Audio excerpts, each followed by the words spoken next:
پچھلی گرمیوں کی بات ہے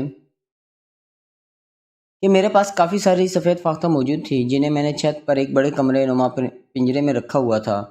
ایک دفعہ کسی کام کے سلسلے میں ایک خالی ٹب میں ان کے پنجرے میں رکھ آیا۔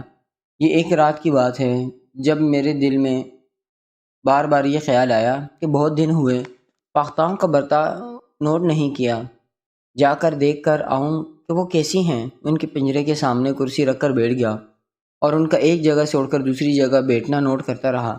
پھر میں نیچے جانے لگا تو پھر ذہن میں خیال آیا کہ بہت عرصہ ہوا ہے انہیں گنا نہیں۔ پھر میں ان کو گننے لگا تو ایک فاختہ کم تھی۔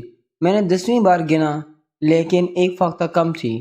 میں نے کہا شاید دروازہ کھولنے کی وجہ سے اڑ گئی ہو، اس لیے میں نیچے آ گیا، لیکن ذہن میں پھر سے خیال آیا کچھ گڑبڑ ہے، اس لیے میں پھر چھت پر چلا گیا اور دوبارہ فاختہ گننے لگا۔ اسی اثنا میں مجھے خیال آیا کہ یہ ٹب کیوں الٹا پڑا ہے۔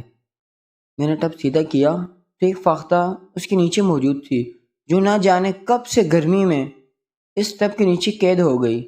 مجھے خود پر بہت غصہ آیا کہ یہ ٹب میں نے اندر چھوڑا ہی کیوں۔ بہرحال میں نے فاختہ کو ٹھنڈا پانی پلایا، وہ اچھی بڑی ہو گئی۔ یہاں اہل علم سے میرا سوال ہے کہ اس رات بار بار میرے ذہن میں اس طرح کے خیال کیوں آ رہے تھے کہ فاختہ کے پنجرے میں کچھ گڑبڑ ہے۔